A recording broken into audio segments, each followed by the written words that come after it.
Dito tayo sa pupunta tayo.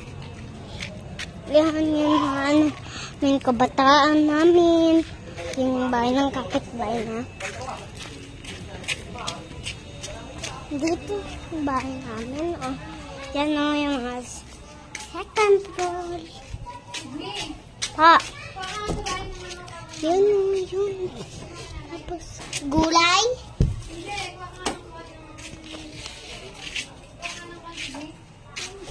Mantika. Ng sabon.